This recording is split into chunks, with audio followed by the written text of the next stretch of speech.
Լուսաբանելու ես այսօր կպատասխանեմ 3 հիմնական հարցի։ Առաջինը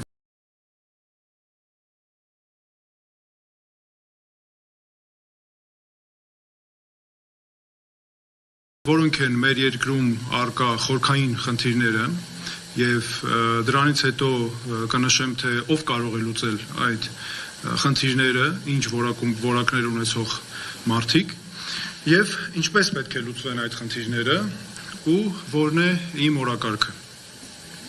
Նախ առաջինը ուզում եմ հստակ ասել, որ այսօր Հայաստանի ներքաղաքական կյանքը վերածված է մրցավազքի։ Մի խումբ մարդիկ մեր խնդիրների պատճառներն են եւ մեկ այլ խումբ մարդիկ անկարողներ են ուղղակի, որոնք եկել են այս արկա խնդիրները, կուտակված խնդիրները իբր թե լուծելու, բայց դրանք ավելի են անընդհատ խորացնում։ Եվ ստացվել է այնպես, որ մեր երկրում արկա է փակ համակարգ, փակ շղթա։ Քաղաքական համակարգը երկու թևեր ունի։ Ամբողջությամբ մեկը Նիկոլ Փաշինյանն է, մյուսը նախկին նախագահների համակարգը, նախկին նախագահները։ Նիկոլ Փաշինյանը պարզապես սնվում է նախկին նախագահներից, եւ այս երկու համակարգերը իրար ուժեղացնում են։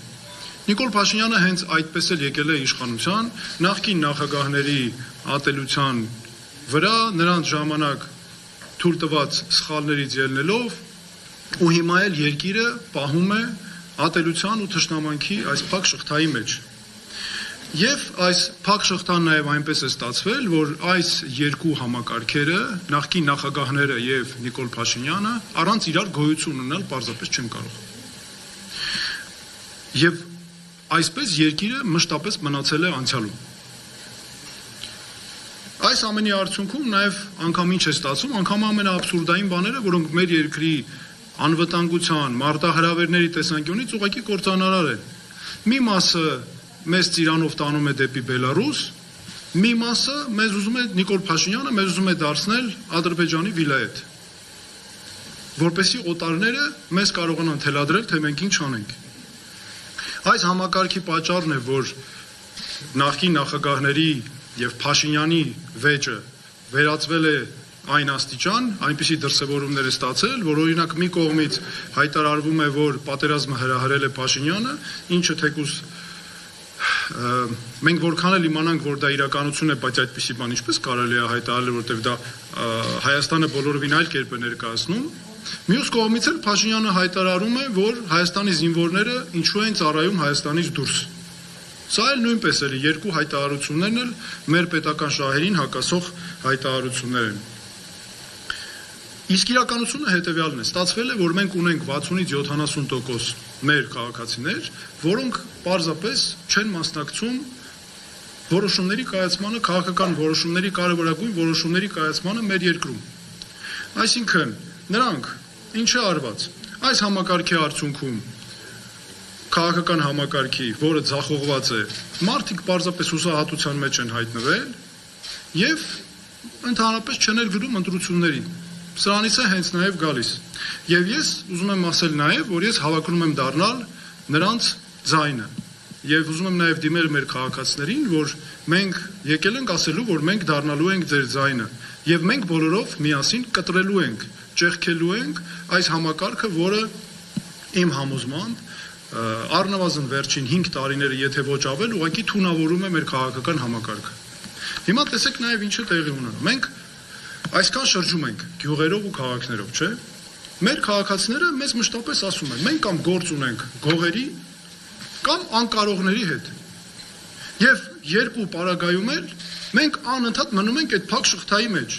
Եվ այնինչ տեսանք մենք վաղար շաբաթում, իմ կարծիքով դա քաղաքական համակարգի ձախողված քաղաքական համակարգի արդյունք է։ Եվ ինչքան էլ գնան քննարկեն, ով ինչքան ձայն հավաքեց, դե փաստը մնում է փաստ, որ Փաշինյանի ղեկավարությամբ ԿՊ-ն այսօր իշխանություն է ձևավորում վաղար շաբաթում։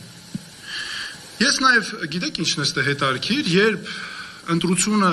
կամ մրցավազքը ԿՊ-ի կամ Փաշինյանի, այսպես ճիշտ է, Փաշինյանի եւ նախկին նախագահների միջև է, ապա Փաշինյանը միշտ հաղթելու է դա։ Եվ Ես ուզում եմ հստակ ասել, որ Փաշինյանի իշխանությունը հիմնվում է 3 այսօր հենասյուն ունի, 3 հենասյուն։ Առաջինը, որոնց դեմ աշխատելով ձևավորում է օրակարգեր։ Առաջինը նախկին նախագահներ, երկրորդ եկեղեցի, երրորդ ռուսներ։ Ռուսներից նրանք ունեն սարսափելի վախ, Փաշինյանը անձամբ չի խոսում ռուսների դեմ, այլ հանձնարարում է պատգամավորներ են խոսում, տարբեր աջակիցներ են խոսում, բարձր արդյունքում ստացվում է նույն բանը։ Բայց արմատը մեկ է նախկին նախագահների այս ինստիտուտի վրա է նստած եւ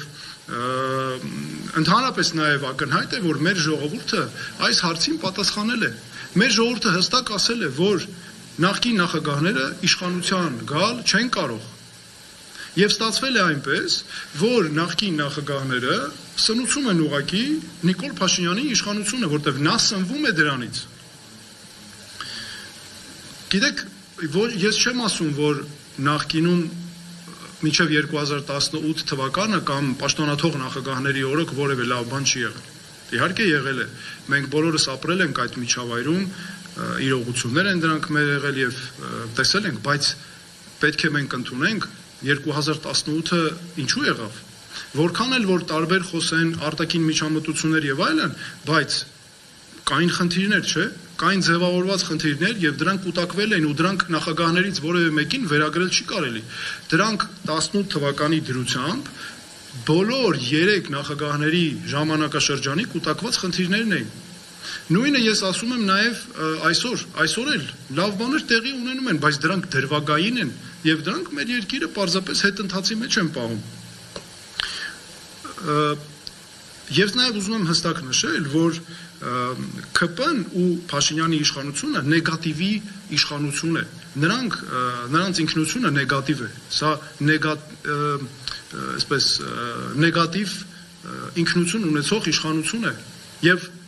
ամբողջը կառուցված է ատելության շուրջ։ Ինչ են անում։ Մասնավորապես Փաշինյանի ու նրա իշխանության մասին է խոսքը, մարդկանց անընդհատ այս խնդիրների շուրջ զզվացնում են ուղղակի զզվացնում են, որ մարդիկ հոգնեն, զզվեն, հուսահատ վիճակում մնան ու չգնան ընտրությունների եւ սա հայտնվեն հուսալքության մեջ, ու սա միայնում է միայն ձեռնտու է ԿՊ-ին այս վիճակը, որովհետեւ եթե մարդիկ քիչ են գնում ընտրության, ընդհանրապես այս արդյունքում օգտվում է բնականաբար քաղաքացիական պայմանագիրը եւ Նիկոլ Փաշինյանն անձամբ եւ իմ խոսքը նաեւ ես ուզում եմ ուղղել նախկին նախագահներին, պաշտոնաթող նախագահներին, ասել որ պարոնայք պաշտոնաթող նախագահներ, եթե դուք իսկապես ուզում եք որպեսի Նիկոլ Փաշինյանը պարտվի, ապա դուք չպետք է մասնակցեք 2026 թվականի ընտրությունների ընտրապայքարին։ Եվ նաեւ ուզում եմ ասել հետեւյալը, քանի որ մեր ժողովուրդը հստակ այս հարցին պատասխանը տվել է, որ նախկին նախագահները չեն կարող գալ իշխանության, եւ դա իմանալով մասնակցում են ընտրության, սա նշանակում է, որ դառնում են ուղղակի իշխանության ձեռքում գործիք։ Ինձ համար, եւ դա նաեւ ժողովրդավարական հասարակության կանոն է, որ նրանք դառնում են պարզապես ռեժիմի մաս այս պարագայում, որովհետեւ օգնում են Նիկոլ Փաշինյանին վերածվելու բռնապետի, որտեղ նա հիմնվում է, սնուցվում է միայն այս սխալներից։ Հիմա ես ուզում եմ նաև ասել, թե ով կարող է, ինչ որակներ ունեցող մարդը կարող է այս խնդիրները լուծել եւ ինչպես կարելի է դրան հասնել։ Նախ տեսեք, ինձ այս համակարգերից որևէ մեկը նախկին նախագահներից եւ Նիկոլ Փաշինյանը չեն աջակցում, հակառակը ընդդիմանում են եւ այդ ընդդիմախոսությունը շատ բացահայտ է դրսևորվում, երբ մենք գնում ենք թեկուզ մեր այցերի ժամանակ ենք զգում, հրապարակային դաշտում ենք զգում, մի դեպքում հրապարակային է արվում, մի դեպքում լուրջ սպասում են, թե ինչպես ենք պարտվելու եւ առհասարակ ձախողվելու։ Մի դեպքում, որը շատ ավելի տարածված է, սարսափելի բամբասանքներ են տարածված տարբեր, որտեղ նպատակն է քայքայել մասնակցությունը, իսկ պատճառը խորքային դարձյալ էլի այն է, ինչ ասեցի, եւ նաեւ